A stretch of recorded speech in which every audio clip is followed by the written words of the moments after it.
fashion over Canada to tonight's State of the Union, or else he would, and I quote the president, probably would be impeached. And then the team all kind of laughed at that, and that's created some controversy in the public domain.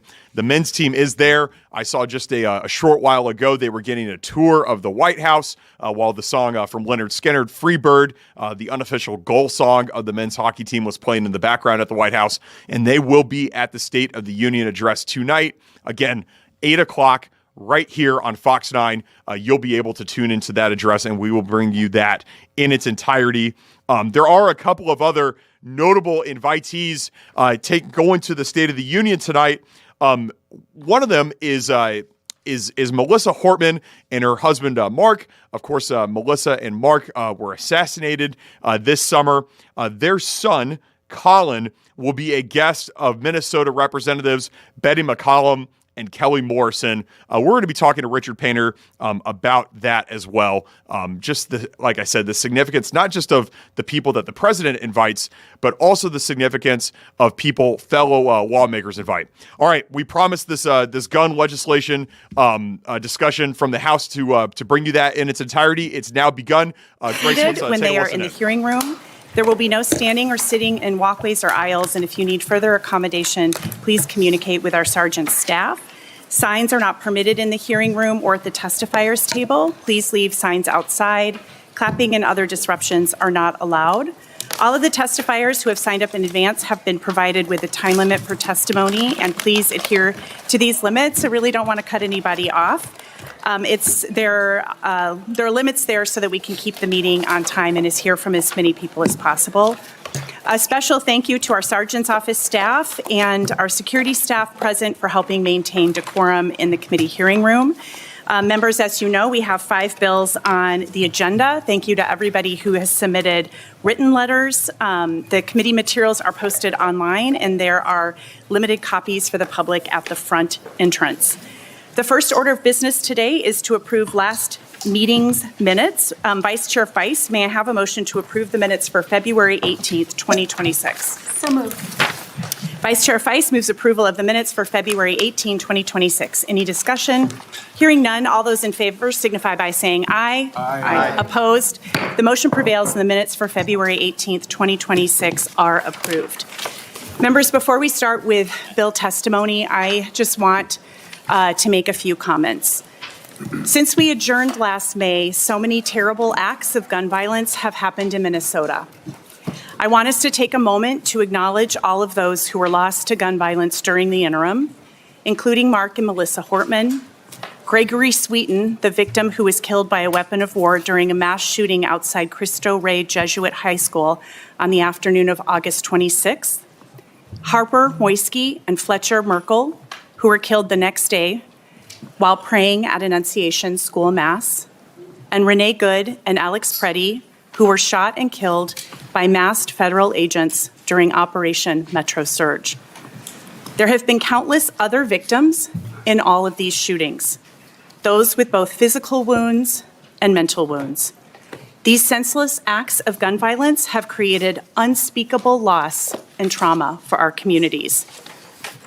We always hope to have bipartisan support for our bills, especially the ones we are hearing today that we know the majority of Minnesotans support. And as the Annunciation families just said in their sing-along that they had in the Capitol Rotundus, they hold each and every one of us in hope. While this is a lot to cover in one hearing, we felt that on our first day with the gavel that it was important to fight for these bills which address head-on some of the tragic events that happened recently in Minnesota. And with that, members, we are going to move to House File 3433 and House File 3402. We'll be taking testimony on both of the bills together. After we hear from the bill authors and testifiers, we'll move to member discussion. We've allotted 10 minutes for each side to present testimony. And I see that Representative Greenman and Tabke are at the table. And I'm not sure who is going first. Madam Chair. Representative Greenman. I will go first. And I have Madam Chair, I will go first with House Bill 3533, and I have an author's amendment.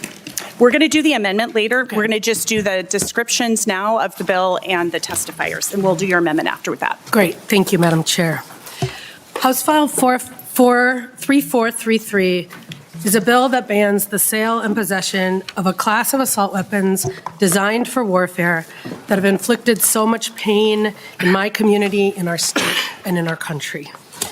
It's been nearly 6 months since 116 bullets ripped through Annunciation School Sanctuary as students and teachers, parents, and parishioners gathered for the first Mass of the year. 2 terrifying minutes that killed 2 children, Mike and Jackie's 10-year-old Harper, Jesse and Molly's 8-year-old son Fletcher. Dozens and dozens of elementary and middle school kids have serious physical injuries, including Brittany's 6-year-old David, and Harry and Leah's now 13-year-old Lydia, and every student, teacher, clergy, and parishioner who will now have to deal with a lifetime of trauma from the horror they've experienced. On August 27th, my community joined so many other communities around the state and the country that have been shattered by gun violence, injuries, and fear inflicted by these military-style weapons. And they and you join a long line of brave survivors of gun violence who, in your grief, have found determination and courage to raise your voice and tell your stories to end this epidemic that no family should have to go through, and you're here to make sure that they don't. These families in my community are not alone. 69% of Minnesotans support banning these assault weapons. They are with them. So are the students, the teachers, the doctors, the nurses, the local leaders, and the parents. The so many parents who've been pleading with us to do what we know works now to save more lives. And sometimes this bill, the politics under the dome, people say are hard. But for most Minnesotans, it's simple. The bill bans the sale and possession of the enumerated semi-automatic military-style weapons and weapons like them with a detachable magazine and 1 or more military-style features that increase lethality and concealability. It allows Minnesotans who possess these guns now to continue to possess them with a certification process that will be run through the BCA. These assault weapons were designed for the military to effectively kill as many people as possible, as quickly as possible on the battlefield. And assault weapons are doing that. They're doing what they're designed to do, but in our schools, our grocery stores, our concerts, our workplaces, and on August 27th in the sanctuary of a church. There is so much we need to do to end this epidemic of gun violence, and we are doing that. And that starts with getting these weapons of war off our streets. We don't have to live this way, and we can't become numb to these mass shootings. This morning, Lydia Kaiser bravely shared her story and called on us to act. She said, all children have the right to live free from gun violence. Elected officials have to do a duty to protect us from guns. This is going to be a tough hearing of unspeakable tragedy, and I am in awe of the Minnesotans who came to share their stories. And as lawmakers, as the people with the power to change in the state of Minnesota, we owe them our attention and our compassion, and most importantly, our willingness to act. Because as the Annunciation families say, when we pray, we move our feet. Thank you, Madam Chair. Thank you. Representative Tabke. Thank you very much, Chair Moeller. It's an honor to carry this bill on behalf of my constituents in Shakopee, who very much believe that we as state legislators must act on gun safety in our communities. That we hear that loud and clear every day. We're going to hear that loud and clear today from families who've been affected by gun violence in, as a parent, horrible, terrifying ways that will never leave and should never leave any of us. And so I'm carrying the high capacity magazine ban, which would ban capacities larger than 10 throughout the state of Minnesota. And with that, the goal is to make this bill as easy for people to say yes as possible.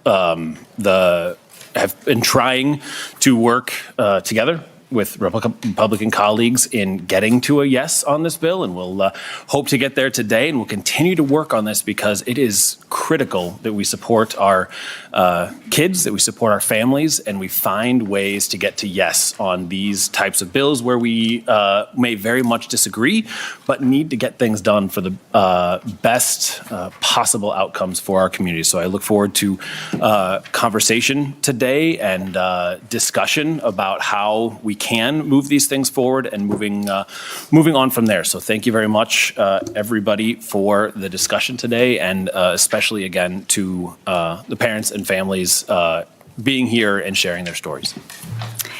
Thank you. Now we'll move to the testifiers, and we will be following the order on the agenda that's been distributed. So we'll begin with Mike Moisky and Jackie Flavin. If you want to make your way to the testifier table, and when you begin, if you can state your name for our record, go ahead. They'll make room for you, I'm certain.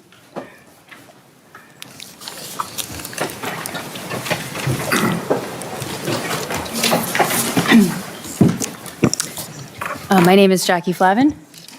Mike Moisky. Okay. Chair and members, we'd like to start by asking what brought you here today to public service? What brought you to public service in general? What do you hope to protect? When you first said yes to this role, who were you picturing? I'd like you to remember them if you can. In the months since August, we've sat down with many of you, Republicans and Democrats, rural and urban, people from all over. And when we sit down as people, not positions, something really starts to shift. Because there's something so special about Minnesota. We're a purple state that's beautiful. We're a place where people still try to figure it out together. And we're really proud to live here and raise our children here. Despite all that's happened, we literally just bought a house 4 blocks down from our old house. Like, we're staying here. We believe in Minnesota. But I need you to understand something. Parents in our community don't sleep all the way through the night anymore. Because when we send our children out into the world, we know that there are weapons out there capable of turning an ordinary morning into something unthinkable in seconds. On August 27th, we sent Harper to school. Less than 30 minutes later, a deeply unwell person carrying 3 legally purchased firearms opened fire on that church for 2 full minutes. 116 rounds. Harper yelled, "Get down," to her little buddy, and then she was fatally shot in the head and the neck. There is a sound that comes out of a parent when their child dies. It's not a cry or a scream. It's something older than language. It is so guttural and dark that it breaks everyone who hears it. It is not a sound you forget or ever recover from, and it's a sound that will live with us for the rest of our lives. I don't want you or anyone you know or anyone in general to ever hear it, but your decisions shape whether other parents will ever make that sound. I need to speak plainly about that weapon. The AR-style rifle is engineered for maximum tissue destruction. The rounds travel at such high velocity that they create catastrophic shockwaves, a blast effect that tears through tissue well beyond the bullet's intended direct path. This is not like other guns. The damage to Harper's body was so severe, we were not allowed to see her, hold her, or be with her body ever again. And then, months later, as the pews were removed from that church, more of her remains were found. We had to cremate our daughter a second time. Imagine receiving that phone call. And then tell me, what is this gun for? Hunting? There are other tools. Home defense? There are other tools. What is this one for? Our community already had our school shooting, so why am I here today? Because I don't want this story to become yours. I don't want you to hear the cries that we've had to hear. You stepped into public service for a reason. So right now the question in front of you is quite simple. What kind of state are we going to be? One where weapons designed to destroy human bodies at scale are treated like ordinary consumer goods? Or one where protecting children outranks hobbies or old habits and convenience? We regulate explosives, pharmaceuticals, and cars. Because when something can harm at scale, we treat it differently. Why I'm still waiting for someone to explain why a weapon capable of this level of destruction belongs in ordinary civilian life. I haven't heard an answer that holds up yet, and many Minnesotans, 69%, are asking the same question. We can't fix everything overnight, but we can decide what kind of firepower is normal in civilian life. We can decide that some things are simply too destructive to be casual. Minnesota can be brave. Before you vote, out of respect for what happened in Minnesota that day, please remember 3 sounds. The sound of 2 full minutes of gunfire echoing through a sacred space where children tried to hide. The sound of hearts breaking with grief so deep that it changes the lives of everyone around it. And the sound of us singing together, because before we walked into this room, we gathered and we sang. Carry those 3 sounds with you when you vote: the gunfire, the breaking, and the singing. And decide which one you want echoing across Minnesota. Thank you for leading when it's hard. Thank you for your testimony and our deepest sympathies and appreciation for you being here today. Next, we have Harry Kaiser.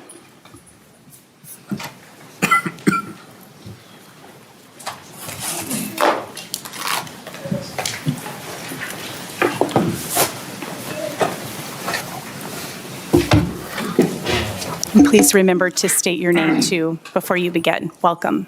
My name is Harry Kaiser.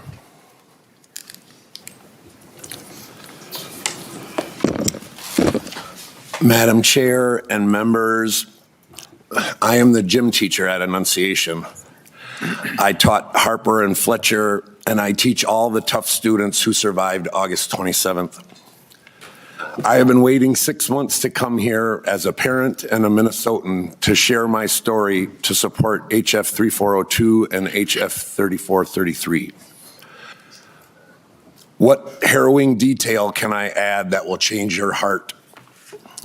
When the shooting started, I jumped on the students next to me, but very soon I locked eyes with my 8th grader, Lydia. Her face was bloody, and she said, "Dad, my head." Grateful she was talking and standing, I decided I had to try to get her help. As she made her way toward me, I prayed, "God, don't let me see her get shot again right in front of me." The AR round that hit Lydia's head necessitated an aggressive, invasive surgery. I would do it all over again because I was with Lydia. I could comfort her and be sure that she was okay, unlike so many panicked Annunciation parents who had to pray that day that their child survived, let alone the parents who lost their children. I support these bills. At the very least, we must slow down the next school shooter or anyone hell-bent on taking out a lot of people before killing themselves. The stated goal of the Annunciation shooter was to kill as many little kids as fast as possible. The shooter was able to fire 116 rounds on August 27th, killing Harper and Fletcher and physically injuring over 30 others, to set aside all of the mental anguish. Even though it seemed like an eternity, it was all over in 2.5 minutes. There's an opportunity here to slow down the carnage between that first shot and the approach of the first responder. While we work on addressing the problems that cause these young people to want to commit mass murder in the first place, we can save lives right now by saying that in Minnesota, you cannot buy weapons that fire with the speed and destructiveness that only belong in war. Also, your magazine has 10 rounds max, so reloading might make that tiny time window less lethal. I think I got Lydia out of the sanctuary during the quiet of a reload. I owe it to the whole Annunciation community to try to actually get something done this time. It's not just the guns, but it's the guns. Public opinion is on our side. Won't you be glad to be able to say that before the next mass shooter fires into your crowd or your kid's school, that Minnesota decided we've had enough of assault weapons? This time, we are not just moving on. Thank you. Thank you for your testimony and for Lydia's courage, too, in being here today. Brittany Haig is up next.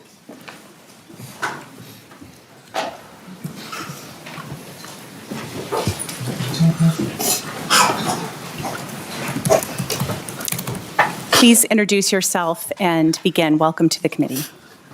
My name is Brittany Haig. Chair Mueller, members of the committee, Representatives Tepke and Creetman, thank you for having us here today. August 27th will forever mark a before and after in my family's life. I've spoken about that day before.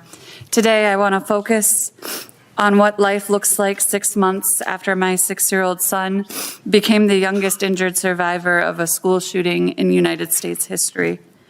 And that story starts with who David is. David is joy. He was laughing before he was 2 months old. I have the video to prove it.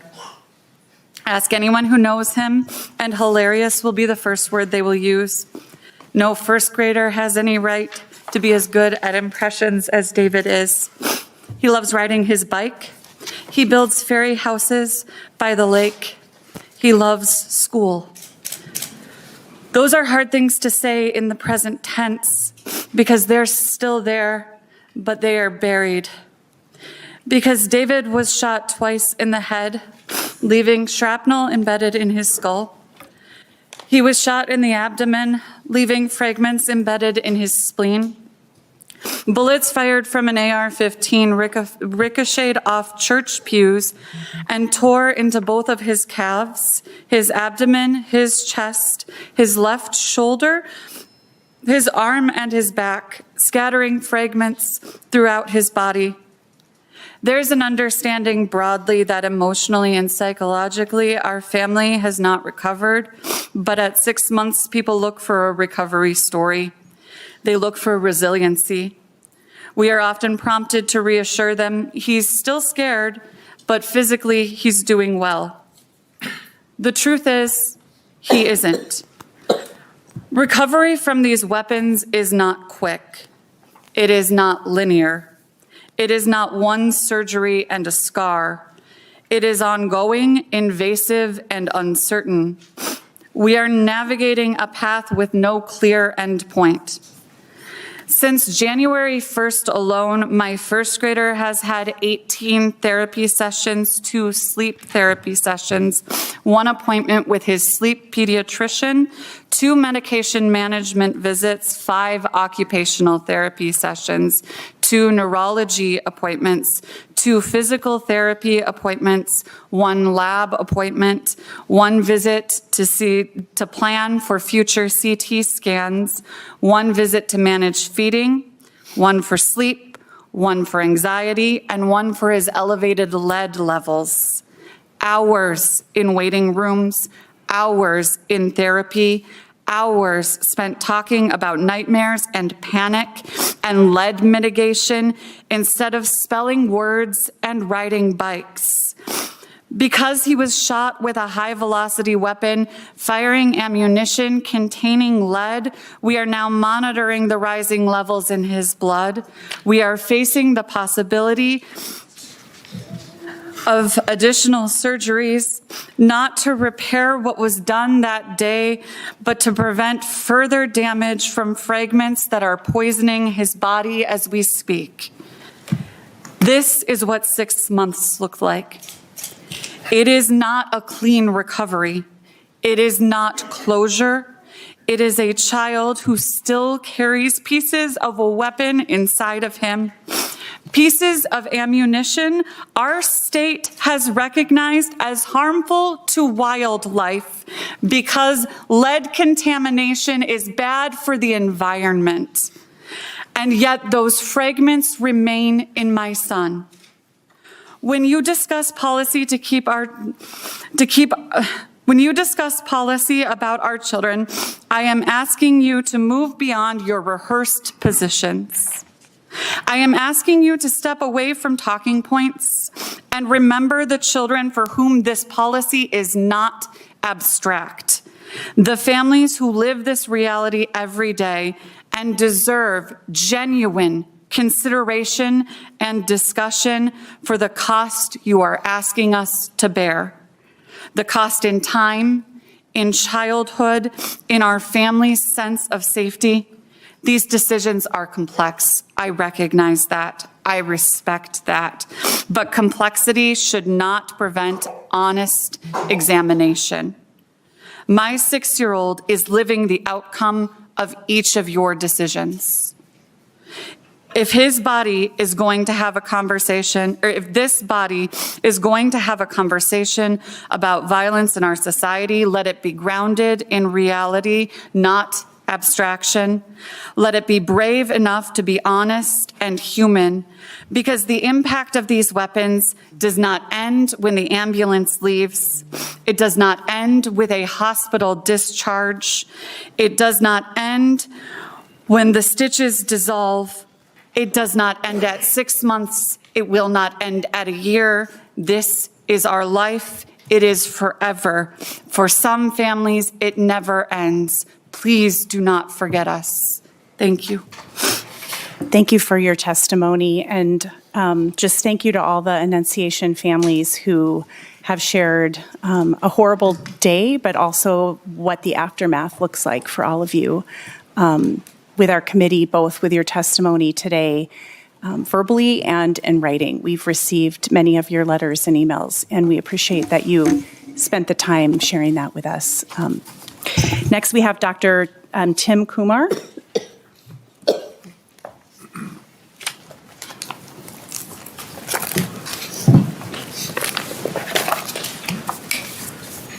Welcome to the committee. Please introduce yourself and begin.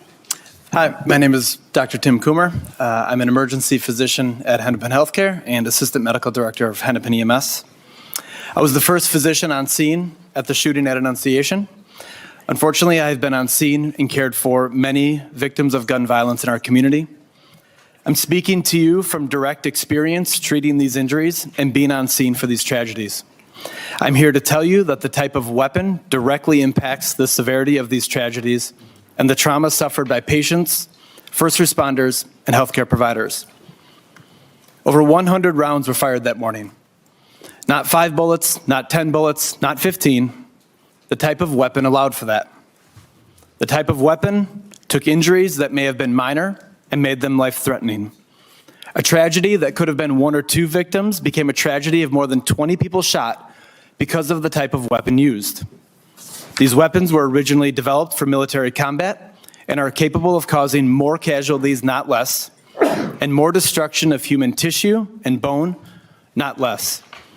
I know this because I treat the people they injure.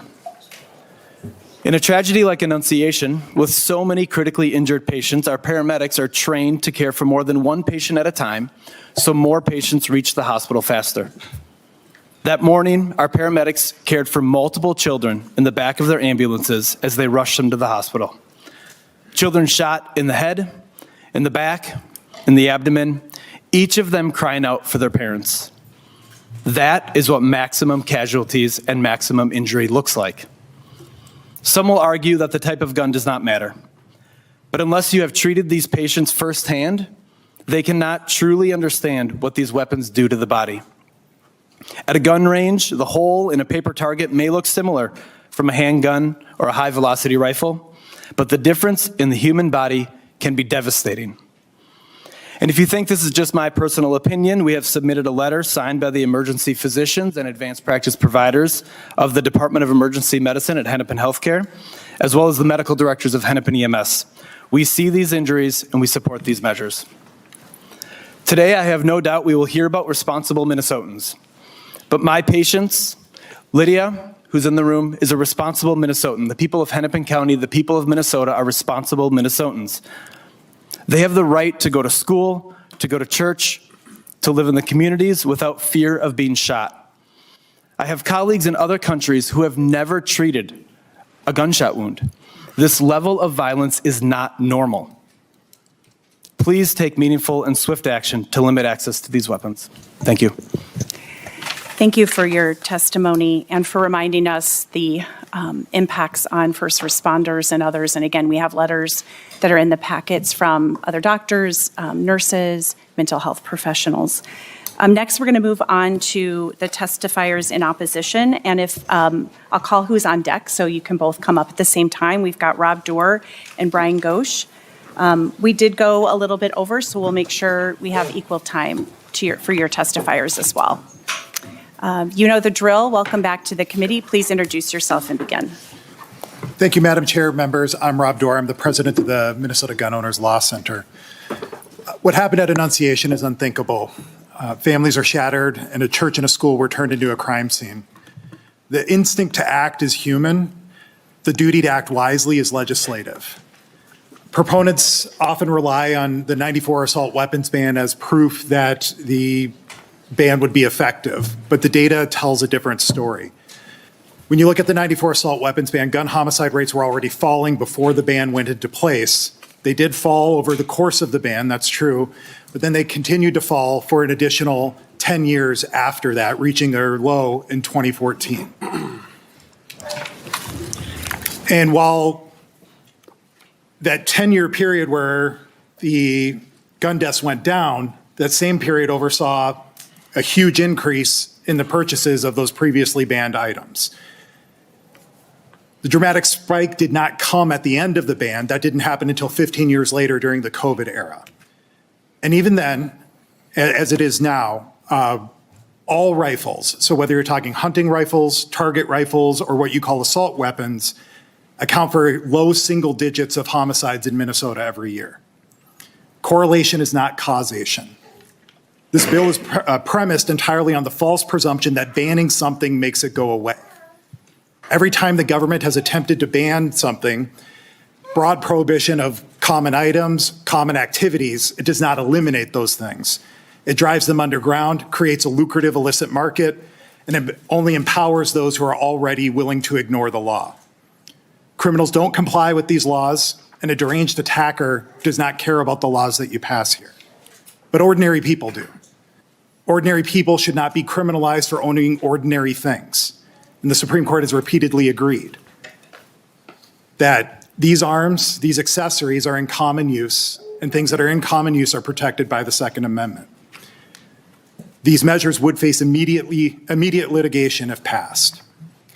There are numerous proposals that have been introduced that address the upstream causes of violent attacks and will keep schools safe. Strategies that prevent harm from any threat, not just those from a subset of a particular weapon. The Annunciation attacker had multiple firearms, multiple magazines, and many of those were not covered by this legislation. The uncomfortable truth is this bill, if it was law, would not have prevented that attack. The best way to honor victims isn't through symbolic prohibition of a particular category of arms, but by preventing the next attack, no matter the weapon, no matter the method, through targeted intervention, early warning systems, and strategies that focus on the individuals who pose a risk. Thank you. Thank you. Mr. Ghosh, and up next is Mariah Day, if you want to make your way to the table.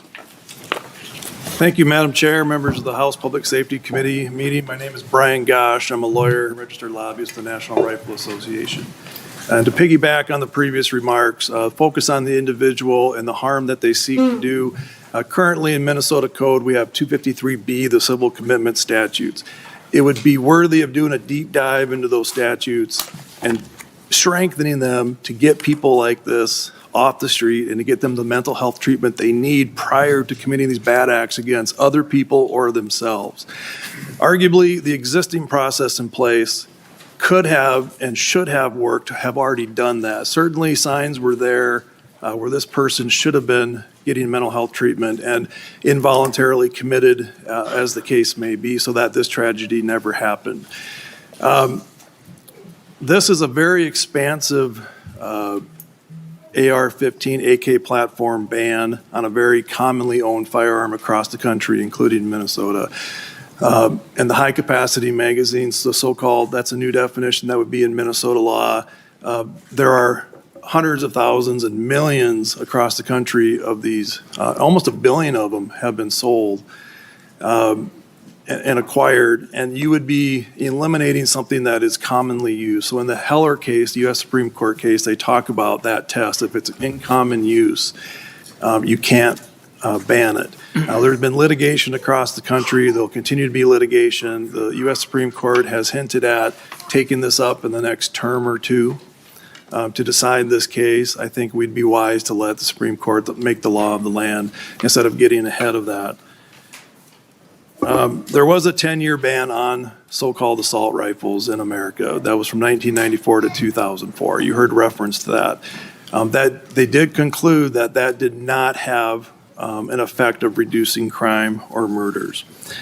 Subsequent research conducted by the RAND Corporation found no conclusive evidence that banning so-called assault weapons or large capacity magazines had an effect on mass shootings or violent crime. There are some other issues with this bill that are worth noting that haven't been talked about yet.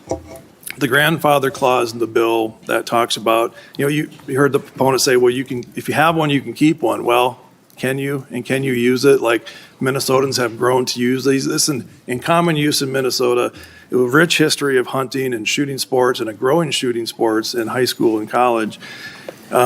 And for hunting and for varmint hunting, that's currently being used now. You wouldn't be able to use it for some of those ways, and it'd be harder for self-defense. The individual under the grandfather clause would have to register with the BCA, Bureau of Criminal Apprehension, and with their local law enforcement. It doesn't state what that application would look like or how much it would cost, but there will be a fee. They can charge a fee for that. It has to be renewed every 3 years. There's also no reference to what that's going to cost or what the reapplication process would look like. There are safe storage requirements for this device if you're allowed to keep it if you own one prior to May 1st, 2000, or prior to January 1st, 2027. But the bill doesn't say what those would be, but it does say you have to have, you're open to inspection by the local law enforcement. You can only possess the device on property owned by the individual or controlled by the individual, and you have to report a lost or stolen one within 48 hours. And you can't buy additional ammunition for that firearm that we were told you're allowed to keep and continue to use, but not really, right? And there's no allowances for using it for hunting. My youngest son has been deer hunting since he was 12, and he's used a suppressed AR every year, and he's gotten a deer. Clearly, that is a legitimate purpose for this type of firearm. And again, just to conclude and remind you that there is ongoing litigation now. There's different decisions coming out based on what circuit you're in, and ultimately the United States Supreme Court is going to decide this for us, and will let us know exactly what's going to be allowed and what's not going to be allowed. So with that, Madam Chair, I'd stand down. Thank you. Next, we have Mr. Day, and then Anna Leamy, if you want to make your way to the table. And I apologize, I'm mispronouncing people's names that I've met before, and so I'm sorry about that. Please introduce yourself and begin. Thank you, Madam Chair. Mariah Day, and I represent the National Shooting Sports Foundation. NSSF is the trade association for the firearms and shooting sports industry. For more than 50 years, NSSF has encouraged gun owners to safely handle and securely store firearms, and we provide free firearm safety kits and other resources through Project Child Safe. You have my written testimony, so I will try not to belabor those points, but these bills would make it illegal under state law to buy or own the most popular firearms in America, as well as standard capacity magazines. Even if an individual were to go through the process to get a certificate of ownership under the first bill, they would no longer be able to sell their firearm, even to an FFL, if they no longer wanted it, and they would be prohibited from using it for hunting any leased or public access land. More than 32 million modern sporting rifles are in circulation in the U.S. That's more than there are Ford F-150s on the road today. NSSF compiled a report surveying 30-plus years of detachable magazine production and distribution, demonstrating that of the conservatively estimated 963.7 million detachable magazines supplied from a firearm manufacturer and in the aftermarket, at least 717.9 million have a capacity exceeding 10 rounds. The consumer market totals of rifle magazines not included with the firearm at sale show 30-plus capacity magazines over 413 million That's over 30 times the amount available of 10 rounds or below in capacity, which is about 13 million. Detachable magazines with a capacity exceeding 10 rounds are the overwhelming standard for law-abiding firearm owners in the U.S. All 9 justices of the U.S. Supreme Court agreed with an opinion written by Justice Kagan acknowledging that AR-15s are, quote, widely legal and bought by many ordinary citizens, end quote, and are, quote, the most popular rifle in the country, end quote. Banning these firearms, as this bill proposes, and the magazines, is a direct violation of the Second Amendment as interpreted by the U.S. Supreme Court. The firearm industry welcomes the opportunity to be part of a respectful and constructive dialogue on this important topic, but we would urge you to oppose these bills. Thank you, Madam Chair. Thank you. Next, Ms. Leamy.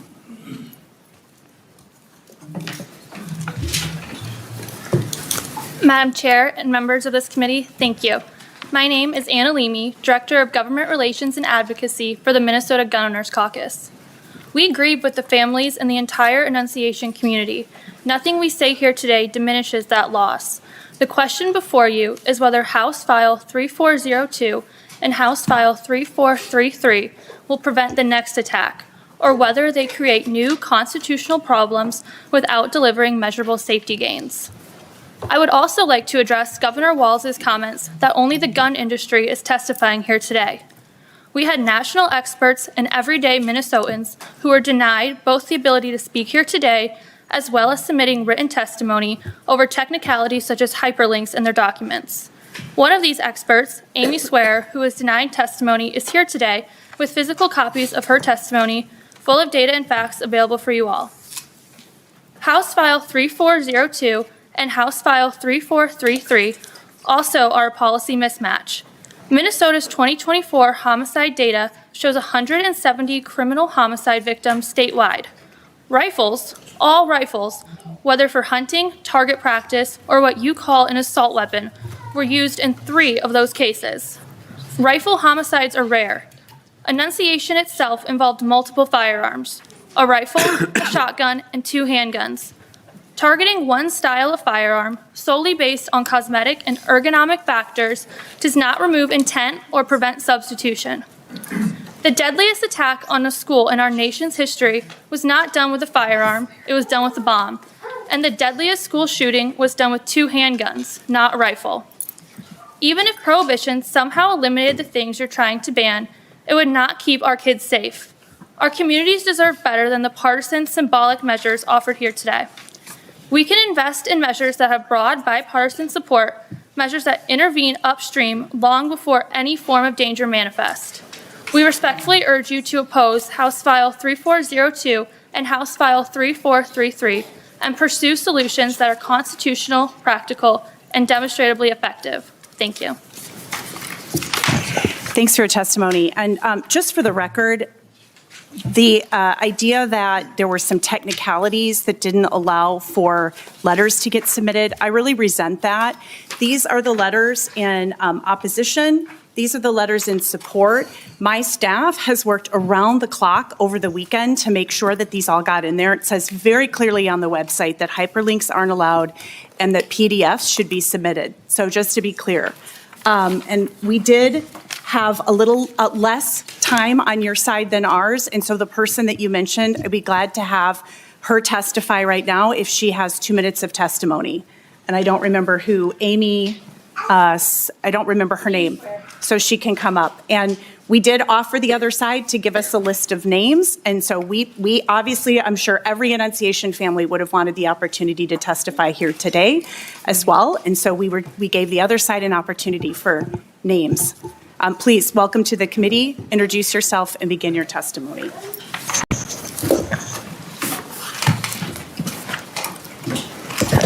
Hi, thank you so much. My name is Amy Swear. I'm a senior legal fellow at Advancing American Freedom.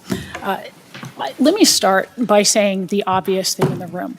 In my 10 years of doing public policy on firearms, I have yet to meet a single person who is not on the same page that what happened at Annunciation, that what happened at many places around this country that these mass shootings are horrific.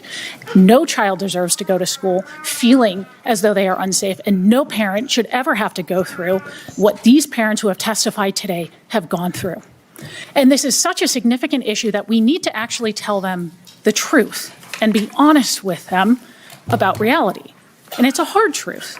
And the hard truth is that it would not have mattered one bit whether or not the individual who shot at their children had a pistol grip or not a pistol grip, whether they had a barrel shroud or not a barrel shroud. Because we're under some illusion that by banning pistol grips and barrel shrouds, somehow, when that same caliber of bullet is fired from the same length of barrel with the same muzzle velocity, that this somehow would have caused less carnage or less trauma or made these children any less injured. And it's a lie. It's a lie we continue to repeat. And we not only do that by this sort of delusion that it would have mattered, right? But we do so by then trying to pass laws that would, in return, scapegoat ordinary law-abiding Minnesotans and turn them into felons for possessing these firearms. The reality is, the problem at Annunciation was not that this individual had a pistol grip or a barrel shroud. It is that this person, bent on any amount of carnage, had a firearm in the first place.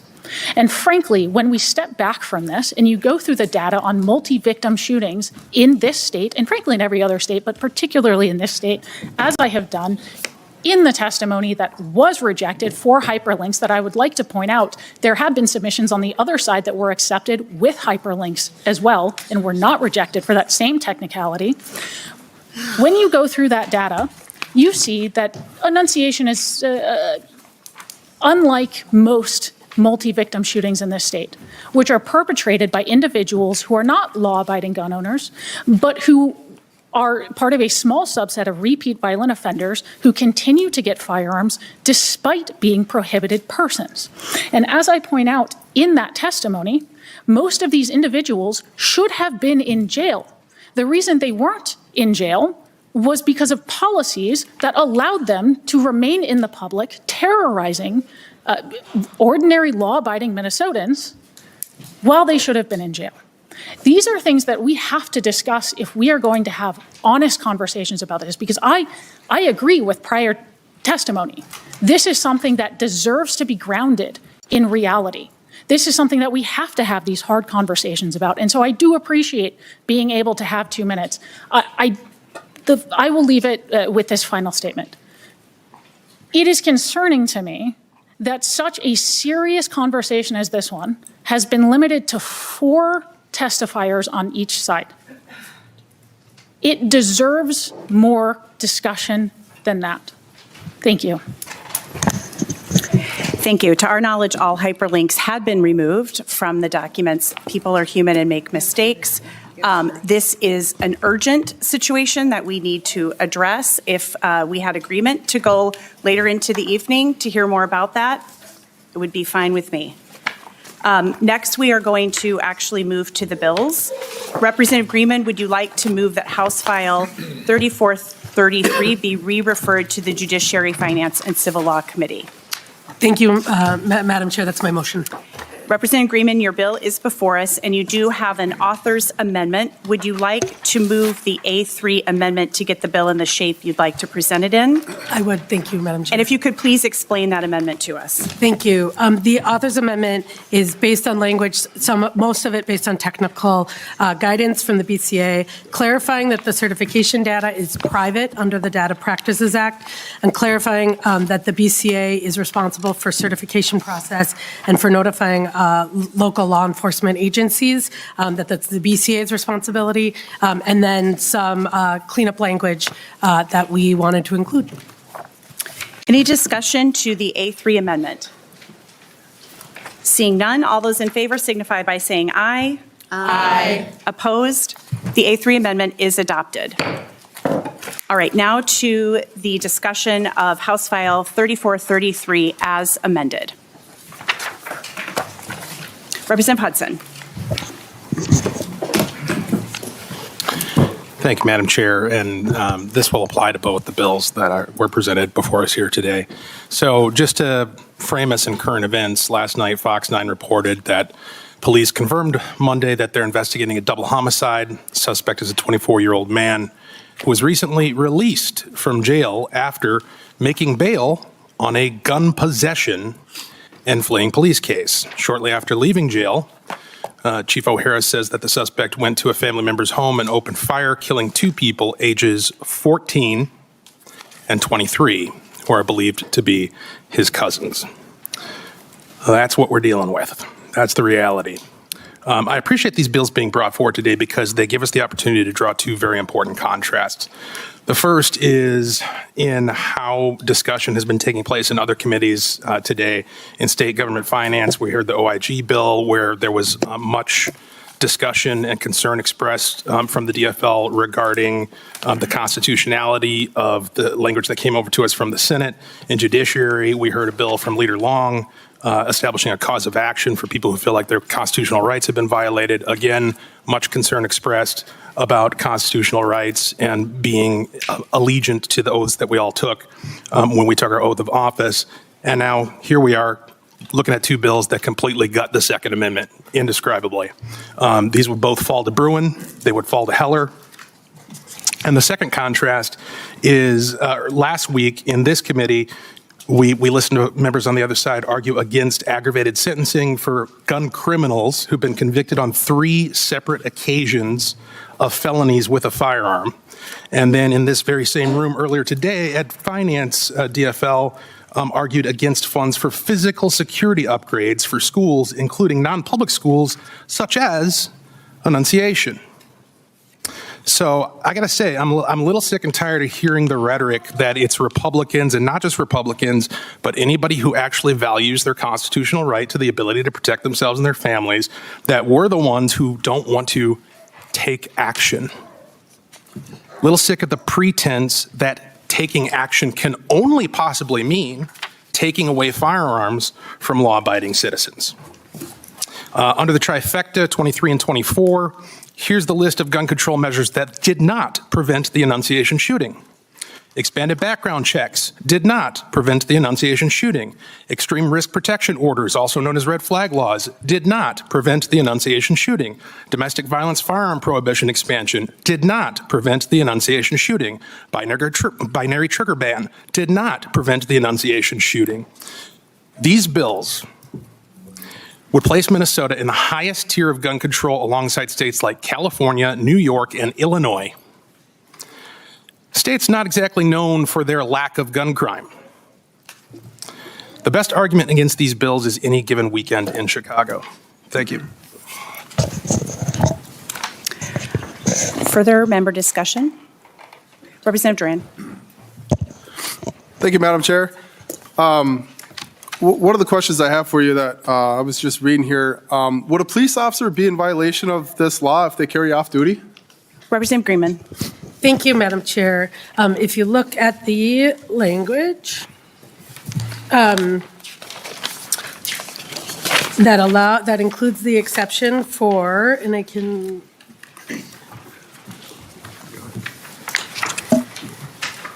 exception. Any government officer, member of the armed forces, or police officer to the extent that the person is otherwise authorized to acquire or possess a semi-automatic assault weapon, and so does acting within the scope of their duties. So what our language does is say if folks need it for their profession, to, in particularly in this case, to protect Minnesotans, that they can have it. But otherwise, the same rules apply. Representative Duran. Thank you. So actually carrying one of these firearms while an officer off duty would actually make them in violation of Minnesota state statute then, because they're not acting within the scope of their job at that time because they'd be off duty, right? Yeah. Representative Greenman. Thank you. That's correct. We believe off duty that officers should have the same obligations as other folks. Representative Duran. Thank you, Madam Chair.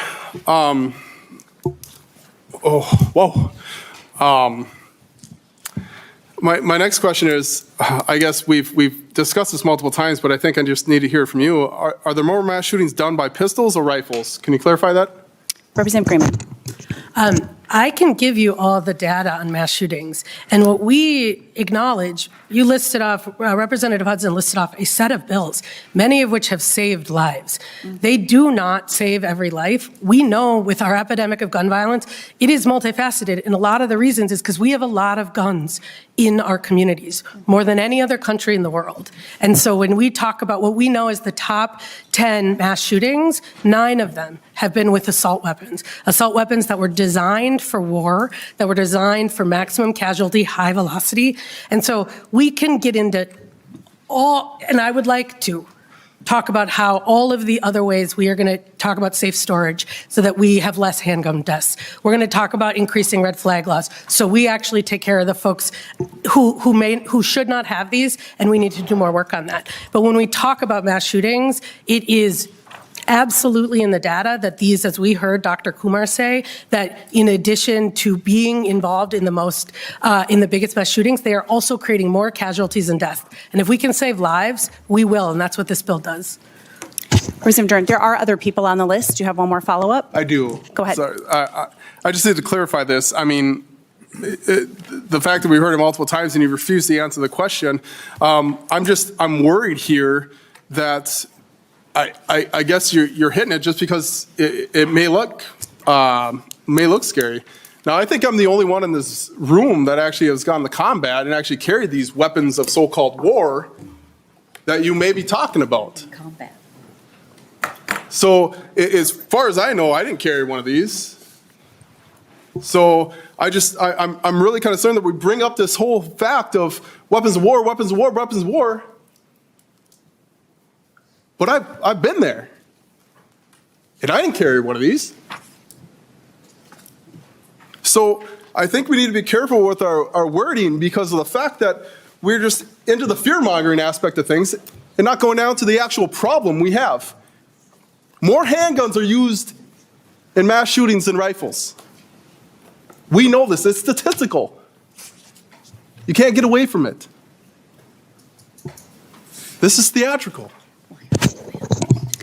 I'll just remind you that in 2 minutes, 116 bullets killed 2 children and injured a total of approximately 30 children and adults praying in a church. Representative Steer. Thank you, Madam Chair. So do you have any idea how many Minnesotans will be impacted by this law? Do you have a general number? Representative Greenman. Thank you, Madam Chair. I have actually been looking, and we have a firearms expert on the data on how many nationally, and I think most of the data comes from the NSSF. It's been produced in court. It's not clear where that data came from, but it sounds like about 5 to 6% of the guns owned are these type of weapons. And I don't know if we have time, but to look to a firearms expert, but we have been looking at that, and my understanding is it's about 6%. Representative Steer. All right, just one follow-up question. So what does enforcement look like if this bill passes? Representative Greenman. Thank you, Madam Chair, and I appreciate you sending me this question this weekend. As both the certification acknowledges, if folks want to keep their legacy weapon, what they have to do is comply with a safe storage provision that the BCA will lay out, and then and follow that. We have in the amendment we adopted took out the part about inspection, and so I imagine that this will be enforced like our permit to carry and other gun laws that we have in place today. Representative Steer. I'm good. Okay. Representative Novotny. Thanks, Chair Mueller. Representative Greenman, the bill is framed in the standing of being against AR-15. And it's a AR-15 bill, but there's just all the other qualifiers, all the other things that can come into the bill. That, would you agree that pretty much every semi-automatic rifle would be affected by this? Representative Greenman. Thank you, Madam Chair. No, if it does not have a detachable magazine over 10 10 rounds, and it doesn't have these features, it would not be effective. Chair Novotny. Thank you, Chair. Representative Greenman, one of the most popular starter hunting guns is the Glenfield Model 60. That's a tubular magazine with 18 rounds on a 22 long rifle. Now, there is an exception under the tab key bill that we have coming up next, but that's not included here. So one of the most popular first firearm that people get, this Glenfield Model 60 for squirrel hunting, would be covered under the language of this bill. Which leads me to my next question. Line 5.12 says possession of the device only on property owned or immediately controlled by the person while engaging in illegal use of the device at a duly licensed fire range or while transporting the item in compliance with applicable law. So not only are we going to outlaw a squirrel gun, my reading of the law is that there's no allowance for hunting at any point that's not on property that you own or immediately controlled by the person. I grew up working in Sherburne County. We had the Sherburne County Wildlife Refuge. It was very popular for individuals from the cities to come up and squirrel hunt. Between the Glenfield Model 60, which was popular, or the Ruger 1022, which is probably the second most popular squirrel gun, these would all be prohibited. And all semi-automatic firearms by this would be prohibited for hunting. AR-10s and the 308, which I've taken elk hunting, I've taken deer hunting, that would be prohibited. I wouldn't be able to use that anymore. We talked on the other things. And in the truth, the enunciation shooter had months to prepare. We know that he documented through videos for 3 or 4 months how he was setting up his plan, his angles, how he was going to do this. Now, I used to listen to a podcast called Garage Logic, and the host of that show, Joe Souchere, used to talk about until there's a super magnet that can magically pick up every gun in the state, bad guys, good guys, cops, military, that he would be against this, because until you have that magic magnet that's going to get every gun, only the bad guys will have guns. And I'm against that. We've had a lot of time. I've had a couple of phone calls, had a call with the governor right after the enunciation shooting happened, and we offered to come back in and do a special session and get some common sense staffing, extra protection, security measures that would be something that we could actually do that wouldn't be unconstitutional and that we could have had ready to go fairly quick. But we haven't had that special session and I never got a call back.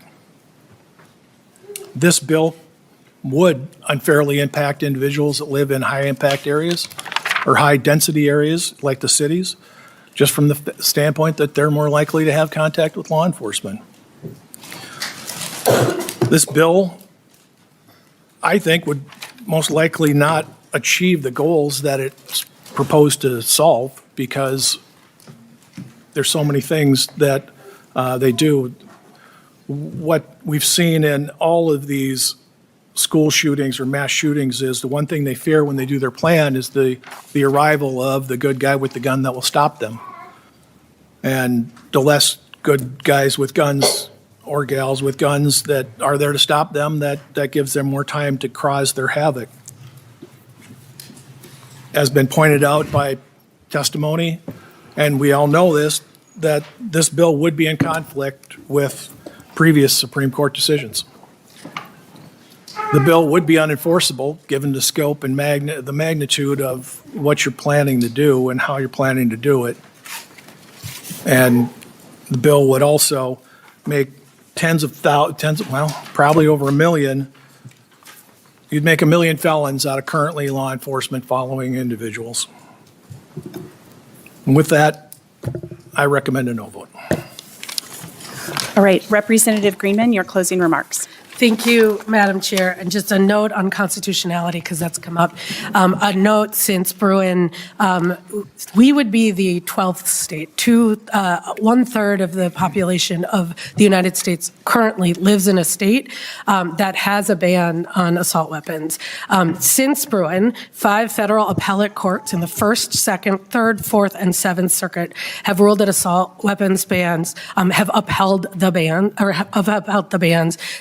The Supreme Court just last year had the ability 4 times to take these up. So the idea that it is somehow unconstitutional or untested is just wrong. But I want to leave, because I think that one thing I heard Rob Dorr said is that this is a really human thing. And I'd say that our job is also human. And so I want to leave you with a letter that I actually got this afternoon. And it was to me, but it is entitled Dear Government, which I think it means to all of us, from a 10-year-old, Sophia, from her mother. My name is Sophia, and I'm 10 years old. I go to Annunciation Catholic School. And during church, we went through a shooting. My buddy and me didn't think it was real until we saw Maeve get shot. All I saw was black and blood behind me. Hiding under the pews, we got to the gym. And I think that the gun should not be sold to anyone for reasons Harper and Fletcher died. Please do something to make it right. I'm sorry for not spelling right. Love, Sophia. We need to listen to the people and to the kids. These kids are so clear. Go out and they're saying, choose us, not guns. And we have that choice tonight. So I'd ask for your vote in choosing us, not these weapons that were made for war. And I'd like a roll call, Madam Chair. All right, a roll call has been requested. Representative Greenman renews the motion to re-refer House File 3433 as amended to the Judiciary, Finance, and Civil Law Committee. The clerk will take the roll. Chair Moeller. Aye. Chair Moeller, aye. Chair Novotny. No. Chair Novotny, no. Vice Chair Feist. Aye. Vice Chair Feist, aye. Vice Chair Whitty. No. Vice Chair Whitty, no. Representative Berg. Aye. Representative Berg, aye. Representative Bliss. No. Bliss, no. Representative Curran. Aye. Representative Curran, aye. Representative Duran. No. Representative Duran, no. Representative Engen. No. Representative Engen, no. Representative Greenman. Aye. Representative Greenman, aye. Representative Harder. No. Representative Harder, no. Representative Hollins. Yes, of course. Representative Hollins, aye. Representative Hudson. No. Representative Hudson, no. Representative Johnson. Aye. Representative Johnson, aye. Representative Pinto. Aye. Representative Pinto, aye. Representative Ream. Ream, aye. Representative Ream, aye. Representative Rapinski. No. Representative Rapinski, no. Representative Schwartz. No. Representative Schwartz, no. Representative Steer. No. Representative Steer, no. Representative Tabke. Aye. Representative Tabke, aye. There are 10 ayes and 10 nays. There being 10 ayes and 10 nays, the motion does not prevail. Next, we'll discuss House File 3402. Representative Tabke, would you like to move that House File 3402 be re-referred to the Ways and Means Committee? Thank you, Chair Moeller. That is my motion. And you do have an author's amendment. Would you like to move the A1 amendment to get the bill in the shape you desire?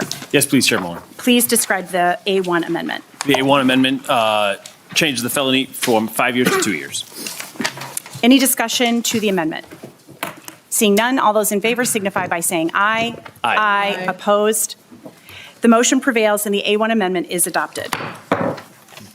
All right, 2-year bill as amended. Chair Tabke. Thank you very much, Chair Moeller. I don't have a lot to add from the introduction, but what this bill does, just so everyone knows, is it bans large capacity magazines. And so we have that defined here in this bill as 10 rounds is where we're at on this. And it would take effect on July 1, 2026, and would have until July 1 of 2027 in order to dispose, use, modify those magazines. And so that can be done with a block that costs $5 to $7, depending on what type of magazine it is. It can be moved out of state. There are many options for that. And the goal here is to make sure that we are building in a layer of another layer of safety from firearms to make sure that people who are using these, that if we look at the shooting that happened in Las Vegas, it was a 100-round drum that was used there.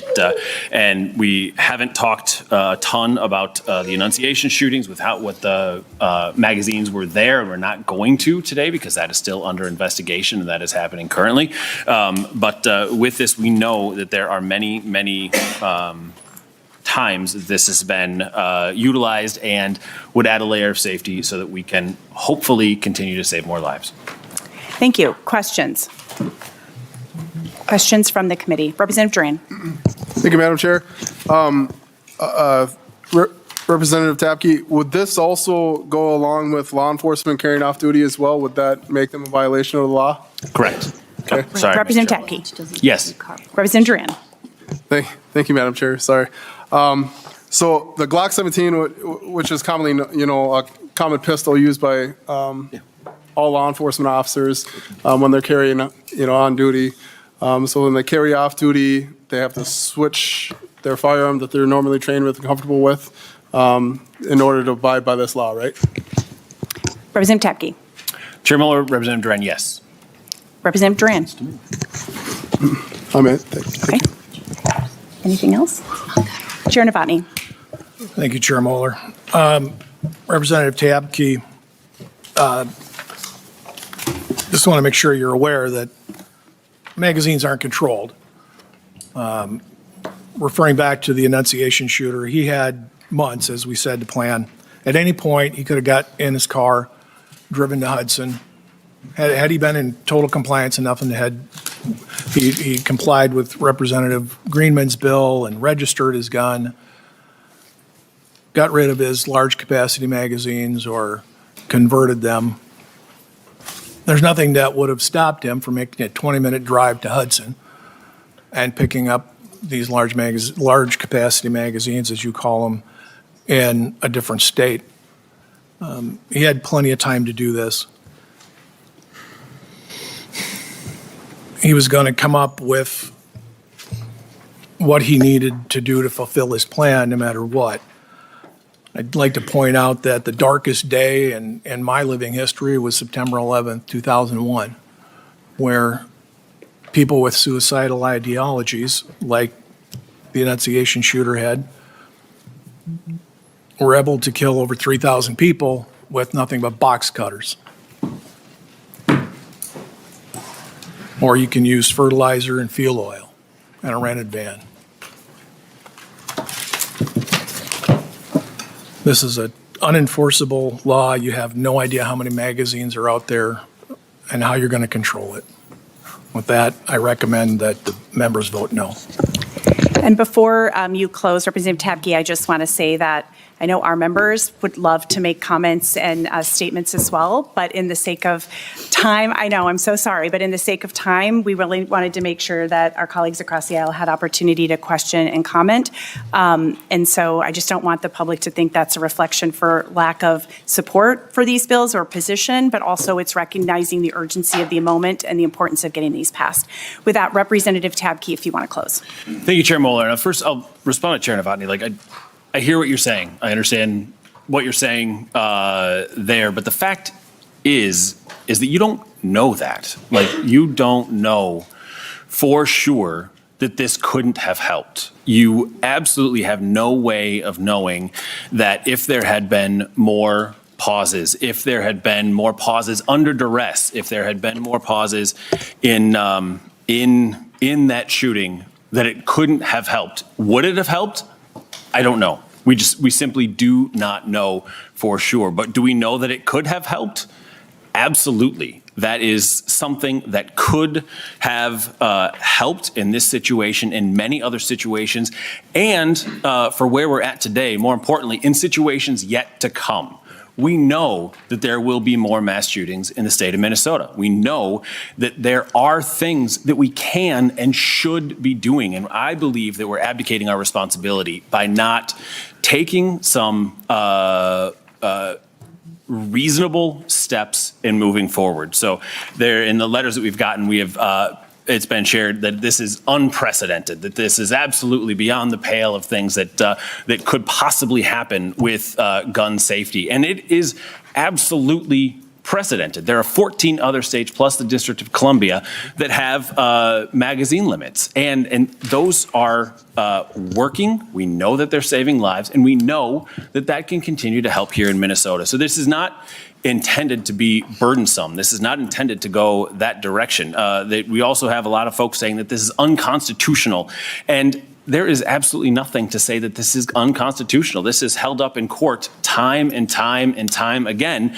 And the times that it has been held up in court have dramatically outweighed the number of times it has been pushed back in court. And the Supreme Court has neglected to take this up. And maybe that will happen in the future. I don't know, but I know that we can do something about this today. And so I just ask, I beg for someone to help us with this, because I very much believe this could have helped in the Annunciation shooting, in the assassination of our friends Mark and Melissa. Like, this could have helped. I don't know for a fact that it would have helped, but I know that it could have, and I know that it can help in the future. So I'm just asking for folks to make this is not unconstitutional, it's not unprecedented, to make help us with a yes and moving this forward to have additional conversations about it. So thank you very much, everyone, for your support. And with that, I ask for a roll call. A roll call has been requested. Representative Tabke renews the motion to re-refer House File 3402 as amended to the Ways and Means Committee. The clerk will take the roll. Chair Mueller. Aye. Chair Mueller, aye. Chair Novotny. No. Chair Novotny, no. Vice Chair Feist. Aye. Vice Chair Feist, aye. Vice Chair Whitty. No. Vice Chair Whitty, no. Representative Berg. Aye. Representative Berg, aye. Representative Bliss. No. Representative Bliss, no. Representative Curran. Aye. Representative Curran, aye. Representative Duran. No. Representative Duran, no. Representative Engen. No. Representative Engen, no. Representative Greenman. Aye. Representative Greenman, aye. Representative Harder. No. Representative Harder, no. Representative Hollins. Aye. Representative Hollins, aye. Representative Hudson. No. Representative Hudson, no. Representative Johnson. Aye. Representative Johnson, aye. Representative Pinto. Aye.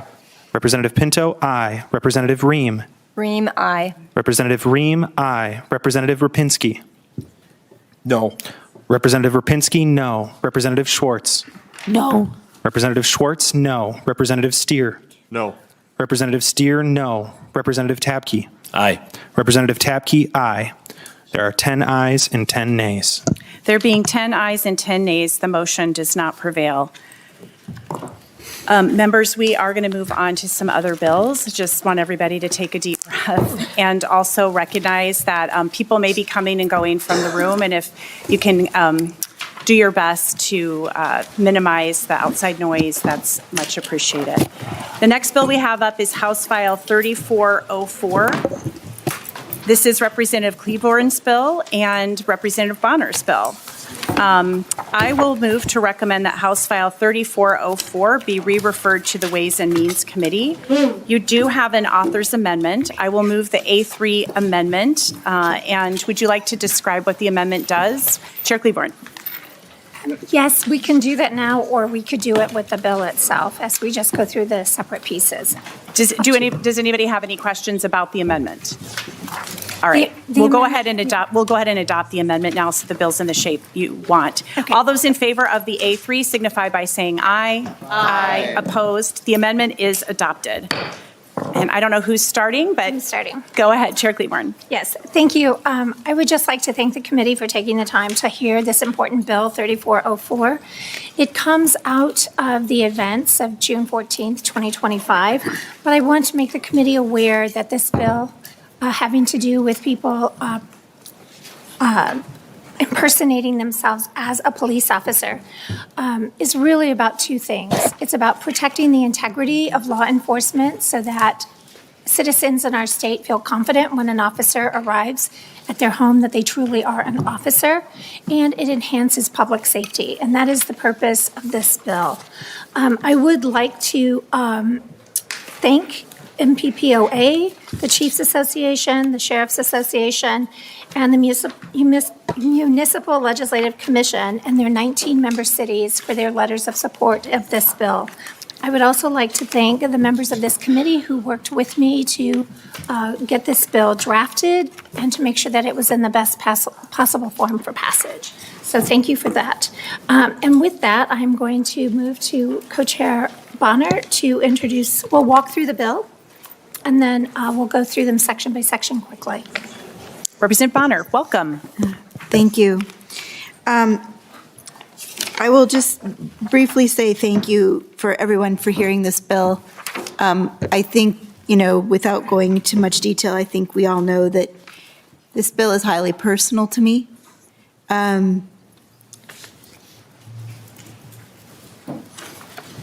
What happened in June, I think, is amplified by the fact that the individuals that came to my door, and that may very well have come to all of our doors, used a position of trust to come and get me to open that door.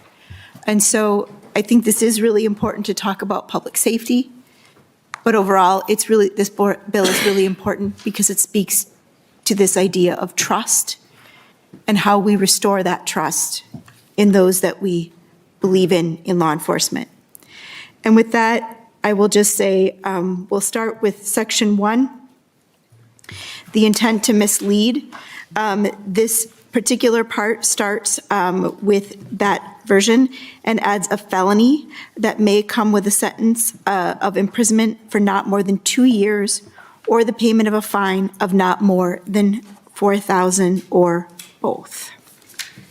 In subdivision 2, you will see provisions that have an enhanced new felony for whoever violates subdivision 1, impersonating an officer with the intent to mislead while committing the following acts: gaining access to a public building, directing or ordering another person to act or refrain from an act, violating the sections of law that have to do with lights and sirens, operating a motor vehicle that is marked to deceive, marked as a police, patrolman, sheriff, deputy, or marked with lettering or insignia that might lead a reasonable person to believe that this is a law enforcement vehicle. So these are prohibitions on marking those vehicles.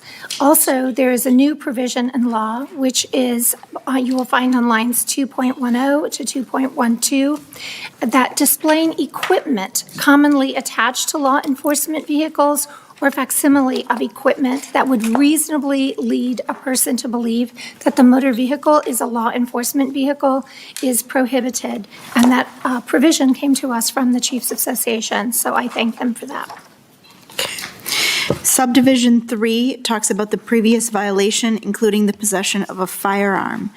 This specifically comes with 5 years, or within 5 years of a previous violation, is guilty of a felony and may be sentenced to imprisonment for not more than 10 years. It increases the penalty there, or payment of a fine of not more than $20,000 or both. It also then goes on to suggest that if this violation occurs while in possession of a firearm, we know this came from a couple of our local police departments, that they would be guilty of a felony that may be sentenced to imprisonment of not more than 10 years or a fine of $20,000 or both. And moving on to subdivision 4, crime committed while impersonating an officer, enhanced penalties. It goes on to say if you commit these crimes you are guilty, or you may be charged, one, with both crimes. You will see that on lines 2.30 and 2.31, but also it enhances the penalty provisions. So if you are doing this, if you commit a crime while you are impersonating an officer, the penalties will be increased. And that felony provision may be imprisonment of not more than 3 years or payment of a fine of not more than $15,000, or both. But the important part here is that the imposition of one penalty does not preclude the prosecution under the other provision as well.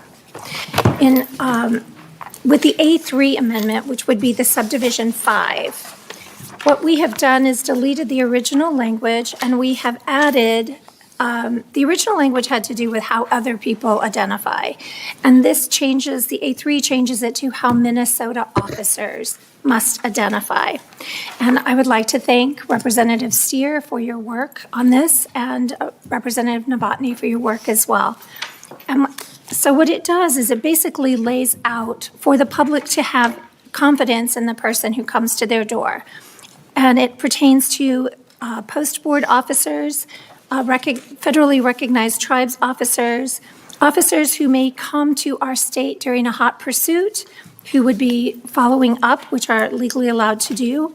And it also pertains to emergency management assistant compact officers. So officers that may come here to help us with an emergency. And it makes it very clear that if an officer needs to wear a uniform, a badge, a nameplate, a number, something so that citizens know and can easily recognize that these are law enforcement officers duly organized under the state of Minnesota, or allowed to be here by the state of Minnesota. And it clarifies what combination of those identifiers they need. There's also a provision for plainclothes officers that says they can just state the information or provide a card, which I understand is a standard practice. But nothing in this bill requires an undercover agent to put themselves at risk. So they do not have to identify unless they are actually in the process of detaining someone, making an arrest, or executing a warrant. So they themselves have identified themselves. And then the last thing I want to say, which is really important, is that the failure of a police officer or peace officer to make these identifiers does not contaminate the evidence, and it still allows the arrest to go forward. So we are protecting the trial process as well for the evidence there. And then the last piece, Yeah. And then finally, the easy part, of course, the effective date. This section effectively puts the effective date at August 1st of 2026 and applies to crimes committed on or after that date. Essentially, it is forward-looking and not retroactive in nature. All right, thank you. Member discussions. Oh, lots of hands here. Representative Whitty. Thank you, Chair Moeller. Thank you both. Representative Bonner, sorry for what you went through, and everybody in this room, we lost a lot. I just want to thank you for how important this is for the community trust and with our law enforcement who are out there working to protect, and this guy stole that day. So thank you. I know your bill is filled at 35. I don't know if you're adding more, but I would be honored to add my name to it. Thank you. Representative Claiborne. Yes, I believe that we are going to ask Representative Bonner to clone the bill so that we can have more signatures on the bill and allow for more participation. Thank you. Thank you. Representative Hudson. Thank you, Madam Chair. I have a relatively boring technical question, but it might be one that's shared by the public. Was there any discussion about making the effective date upon it being signed into law by the governor? I know that has happened sometimes. People who've been here longer than me might be able to let us know why that's not a best practice, or if it's just normal to have it be August. I think I can answer that, or maybe call on nonpartisan staff, but I think a lot of times it's just a matter of getting the statute books updated and all of the materials like the charging documents, the electronic charging, everything that goes into criminal penalties and crimes, so that people that are actually charging these cases and doing these cases have the right information. But I could stand to be corrected if nonpartisan has a different Madam Chair, members, I'd say that's accurate. In addition, the Sentencing Guidelines Commission typically meets after session and has any changes that pass the previous session go into effect on August 1st. So that August 1st date typically lines up with changes to the sentencing guidelines for new offenses. All right. Chair Novotny? Chair Moeller, thank you. Representative Cleaborn, Representative Biner, thank you for bringing this. This bill is, to me, what bipartisan work in this legislature should be. When someone asks me, about all the terrible things, I will be able to point at this bill and say, yes, there are things that we can work together with, and we can hash out some of the concerns that we have and clear them up. So thank you for working with us on this. Representative Steer, Representative Badal and Whitty and Curran, we've all gone to that door at 3 o'clock in the morning, and it could be simple as, your cows are out or your loved one has been in a car crash and isn't coming home. But in the back of your mind, you're always wondering what happens when you go up to that door and how you're going to be received. And so thank you for doing this. It is a bill based on tragedy, but hopefully it will make things better in the future. And that I recommend a yes vote. Thank you. And I'll express my gratitude as well for your hard work on this and really for taking this for the team, working on this and working across the aisle and with all the associations to get it into the shape that we can get it passed. So thank you for that. Any closing remarks? I would just like to thank the staff, your staff, for working with me multiple times and setting up all the Zooms and all of the conversations that have gone in getting this bill put together, and for the amazing knowledge of Ben Johnson. Nonpartisan never fails to disappoint. They know everything. So thank you so much for that. And Kristen, would you like to say anything? Yeah, I will just add, I think we can all agree in this room that I never imagined that an assassin would come to my door. I never in a million years imagined that doing the job that I love would put my family in harm's way, the children in my care at that time in harm's way. And I continue to struggle with what could have happened differently. 99 situations out of 100, and I would have been home. I would have opened that door, and people continually ask me, would you have opened the door? And the honest truth is 100%. I believed that law enforcement was at my door. I trust my chief. I trust my department.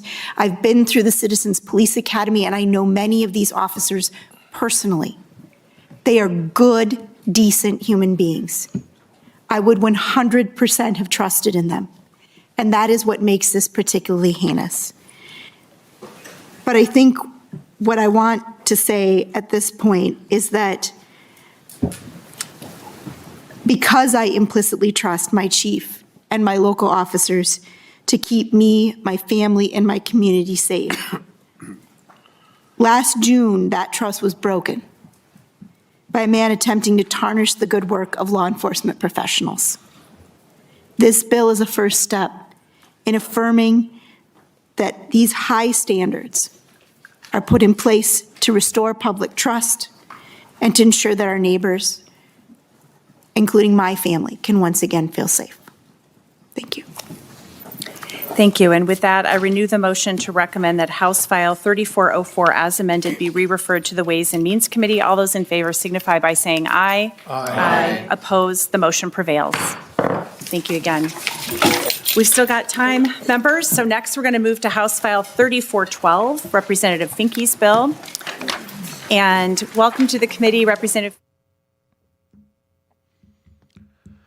Welcome back here inside Studio 9. This is the afternoon shift for about the last 100 minutes there. You've been seeing live coverage inside the Minnesota State Capitol, the House of Representatives there going through a number of different bills. We saw 3 bills that were brought to the attention. 1 passed, 2 didn't. Just to briefly recap what they discussed, the first one was House File 3433. This was the possession of a semi-automatic military-style assault weapons to be banned and criminal penalties provided. You heard from a number of people, including Annunciation parents. We heard from the parents of Harper Moisky, a young girl that was shot and killed at Annunciation Church. Her parents, Jackie and Mike. Jackie providing some very powerful testimony there. We heard a letter written by Sophia Forkas. You probably remember young Sophia. She was shot in the head at Annunciation Church, spent several days, if not weeks, inside the hospital before she was finally released. That bill did not prevail. 10 DFL members voting aye on it. 10 Republicans voting nay on it. So that one does not prevail. The next one that they went through, House File 3402. This is the possession of large capacity ammunition magazines to be banned as well. This is a bill that is passed, as was mentioned there by the bill's author, in a number of states and the District of Columbia. That too, just like House File 3433, 10 ayes, 10 nays. The motion does not prevail. Now, finally, the last one that we heard was House File 3404. This was a legislation that increases criminal penalty for impersonating law enforcement. Of course, this all stems from the assassinations of Representative Melissa Hortman and her husband Mark when Vance Bolter allegedly went to their door dressed as a police officer before shooting and killing them. It's important to note one of the co-authors of the bill was Representative Kristen Bonner. She was allegedly targeted by Vance on that day. He went to her home after leaving the Hortman's home, rang the doorbell a number of times. She was on vacation and, of course, did not come to the door. And then Vance allegedly left her door. She was one of the co-authors of this bill. It passed. So we saw that one get bipartisan support. The other two did not.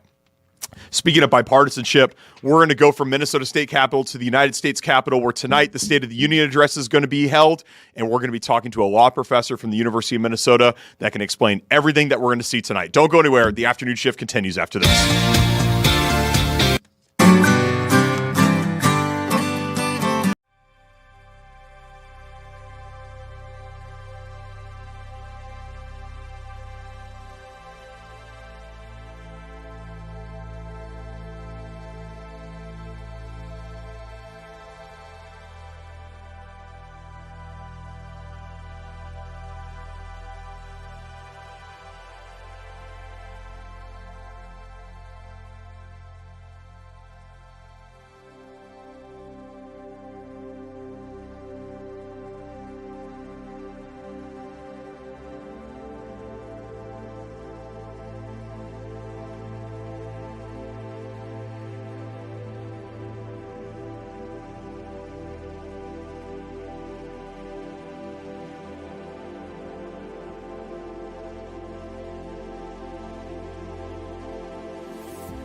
Welcome back here to the afternoon shift. At about 3 hours and 15 minutes at 8 o'clock Central Time, President Trump will be delivering his State of the Union address. You can watch it right here on Fox 9 beginning at 8 o'clock. Joining us now to tell us more about what to expect is University of Minnesota Law School professor and the chief White House ethics lawyer under the George W. Bush administration, our friend, Professor Richard Painter. Professor Painter, thanks so much for coming back to the afternoon shift. We appreciate it.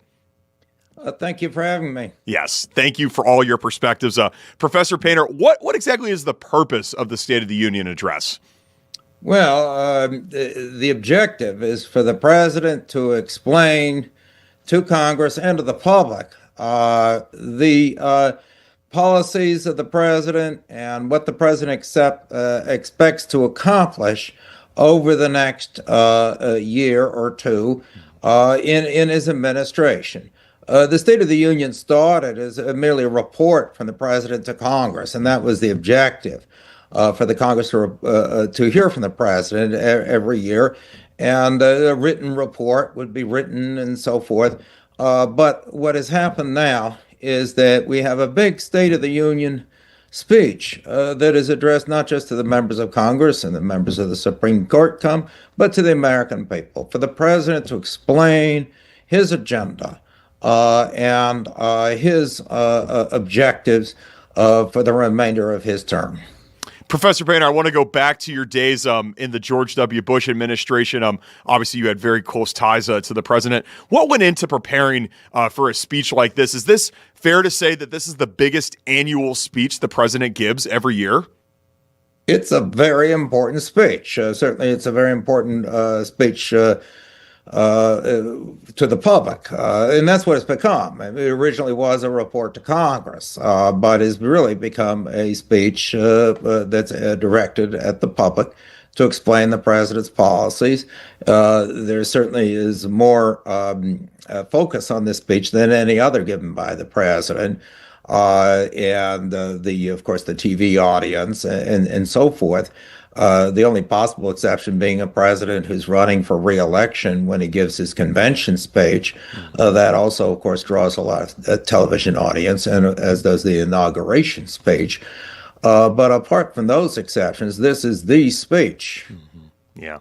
And Professor Painter, like you said, a lot of it is big political theater now. It used to just be a letter that the president would give to Congress. Now it's prime time. Every network is covering it, including right here on Fox 9. I know one of the pieces of the political theater are the guests that the president chooses to invite. Obviously, lawmakers have the opportunity to invite guests as well. But what's the significance behind a presidential invitation to the State of the Union address? We see the USA men's hockey team is coming tonight. There are other people that are going to be coming. Pete Stauber from here in Minnesota has invited Nick Shirley. We see some Democratic lawmakers have invited Melissa Hortman's son. What's the purpose of all these invitations? Well, it depends on the invitation. During the years after the attacks in 9/11, a lot of the family members of fallen service members were invited to the State of the Union. We can have various political activists invited to the State of the Union, civil rights activists, and others who have made important contributions to our society. And these messages, these invitations do send political messages. For example, Melissa Hortman and her husband were murdered as a political killing, an assassination, and to invite the family members of someone who was assassinated is a way of commemorating that event and the tragedy that occurred, and how we would hope to vow that could never happen again. Although it doesn't appear that we're doing much about the gun violence and the root causes of these political assassinations. But there are different messages to be sent. I don't know what Nick Shirley's message is. I don't really watch his YouTube or much, but I'm sure there's a message there that the president or some of the Republicans want to convey. Professor Painter, again, drawing on your days as the chief ethics attorney for President George W. Bush, I want you to put yourself in the shoes of whoever is your colleague right now in the White House. How would you be advising President Trump to approach tonight's speech? And what do you think the president is going to say specifically about big agenda items here in Minnesota? Do you think he will address ICE and maybe even perhaps Alex Preddy and Renee Good specifically? Do you think he's going to talk about fraud in the state of Minnesota, even though that's a bit of a state problem? But do you think he's going to give it the national attention that he has given it before? Well, I don't know what to expect from President Trump. He is unpredictable in many ways. President Bush had a very different style, as did President Obama after him. Both of them had very different, of course, political views. But both President Bush and President Obama sought to use the State of the Union to bring the country together. Surely the members of their political party in Congress would give them more applause than the others because they agreed with the agenda. But the objective of the State of the Union has been under many, many presidents to try to sell the political's agenda, the president's agenda, not only to his own political party, but to some of the members of the other political party, so that the legislative agenda can be accomplished. President Bush was a strong advocate for immigration reform and indeed for pathway to citizenship. And I don't know to what extent that came out in his State of the Union speeches. I do not recall it, but it was a very important message that he tried to send to Congress with no success. We couldn't get immigration bills through Congress. President Bush's national security agenda was, of course, very, very important. But the State of the Union was not a time for President Bush to attack Democrats. He might strongly criticize a policy that the Democrats had advocated for and said we need more deregulation or we need more of this or that. President Obama would come in and say that we have very different policies here and advocate for his policies, but it was not a situation where the president would openly attack his political opponents. The idea was to bring people together. That started to change a lot in the first Trump administration with a series of State of the Union address. And then also Speaker Pelosi, who very impolitely and I think inappropriately ripped up a copy of the State of the Union in front of everyone on national television. But this sent the message that the State of the Union would be increasingly political, much more like a campaign speech or a national convention speech, which was surely not the case in the Bush and the Obama years. Yeah, and we have seen the speech really evolve over the last decade or so with President Trump coming into office. One of my favorite parts of the State of the Union address every year is getting the reaction of the Supreme Court justices who are neutral and are supposed to not react at all. There is going to be a moment tonight where tariffs are going to come up. And there are a number of justices that President Trump appointed himself, namely Amy Coney Barrett, who did not vote in favor of the president's tariffs. How do you expect this sort of moment to play out? Do you think that the president may attack these Supreme Court justices head on? And how do you think they're going to react? I have no idea what the president is going to do about that. The reason the Supreme Court ruled the tariffs illegal is that the statutes didn't provide for them. President Trump could go to Congress and ask Congress to approve every one of those tariffs by majority vote in each house and a bill signed by the president. He could do that. And he doesn't want to do that. That's what this is all about. And the Supreme Court said he can't impose a tariff, which is a tax, without the consent of Congress. No taxation without representation, a fundamental principle in our country going back to the founding. Sure. And if he doesn't want to go to Congress and propose a tariff bill, I don't see that it's going to be very productive for him to talk about tariffs and lash out at the Supreme Court. The big problem he's run into is a lot of Republicans are from agricultural states, including, for example, Senator Grassley of Iowa. Who really detest these tariffs because they could be very damaging for farmers. And indeed, the last time a Republican-controlled Congress voted to approve of tariffs, a broad-based, sharp increase in tariffs was 1930 and the Smoot-Hawley tariff bill that was reluctantly signed into law by President Herbert Hoover. And all that did was perpetuate the economic crisis from the stock market crash and create a depression that threw the Republicans out of office for 20 years. So I don't think there's much enthusiasm in this Congress for tariffs. Talking about tariffs is going to put a lot of those Republican members of the Congress in a very, very tight spot because some of these tariffs are very unpopular in their districts, which is exactly why Donald Trump didn't go to Congress to begin with. They really don't want to do the Herbert Hoover 1930 tariff bill. They don't want to do that all over again, the Smoot-Hawley. I love it that we're talking about tariff bills from 96 years ago. That's why we have you on the show, Professor Painter. Quickly here to close out, what exactly is this designated survivor? Obviously, there's a big, Hollywood TV show kind of made out of this, but it's a very real thing during the State of the Union address. What's the concept of it? Well, the idea is you got to have somebody who's not there, who's somewhere else in a safe location. So if some crazy person blows up the whole building or something happens to the president, the cabinet members, and members of Congress, that somebody's there to take control of our government and try to steer us out of a crisis there, and I guess become the next, at least temporary president. We'd all, of course, hope that doesn't happen. There's maximum security tonight.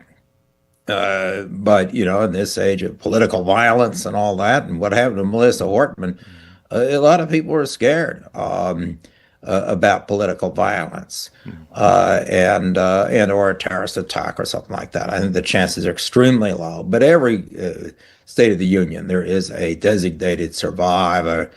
In the Cold War days, the fear was, of course, that the Russians would launch some sort of a nuclear weapon at the Capitol building during the State of the Union. So you'd have somebody squirreled off in some mountain somewhere who could run the country and be the commander-in-chief, and that would be a deterrent. Yeah. Were you one of the designated survivors when George W. Bush was given his State of the Union? I was not. I've never heard of the White House ethics lawyer being the designated survivor. It's probably got to be someone who's really willing to pull the trigger because react to whatever happened there. And of course, it's something we would hope would never happen. Of course. Professor Richard Painter, former chief ethics attorney for President George W. Bush and now a law professor at the University of Minnesota. Always appreciate your insights, Professor Painter. Thank you for being a friend of the show. We appreciate it. Well, thank you. Thanks. And again, folks, that State of the Union address, you can watch it right here on Fox 9 beginning at 8 o'clock Central Time. We will have wall-to-wall coverage of it, including the Democratic rebuttal response. After President Trump's State of the Union address, you can watch all of it right here. And there's a live look. Thank you, Paul and Grace, for pulling up a live picture of our beautiful Capitol building in Washington, D.C. We're about 3 hours from now. President Trump will be delivering that State of the Union address. We got into it earlier. The U.S. men's hockey team will be in attendance tonight. They got a special tour of the White House. The first gold medal for the men's hockey team since 1980. Those Lake Placid games, of course, it all kind of being mired by a little bit of controversy after the game. President Trump calling the men's hockey team, congratulating them on the win, and saying that he must also invite the women's team to the State of the Union, or else he, and I quote the president, would probably be impeached. The women's team will not be at the State of the Union address tonight. They cited a number of reasons, but the men's team will be there tonight, so you can look out for them. Minnesota Wild player Quinn Hughes, he will be there tonight as well inside the Capitol building. All right, it's been a packed news hour here. You got to see about 100 minutes of coverage from inside the Minnesota House of Representatives, see lawmakers really in action and seeing bills being debated, discussed, and vote on in real time. It was a real pleasure to watch that with you all today. We saw one get passed, two not get passed. A very powerful testimony on both sides, especially of those parents of Annunciation shooting victims. All right, we will see you all tomorrow. It'll be Wednesday, February 25th. I'm Adam Lorenz on behalf of the entire afternoon shift team. We appreciate you all tuning in today. The Fox 9 News at 5 o'clock is about to begin now.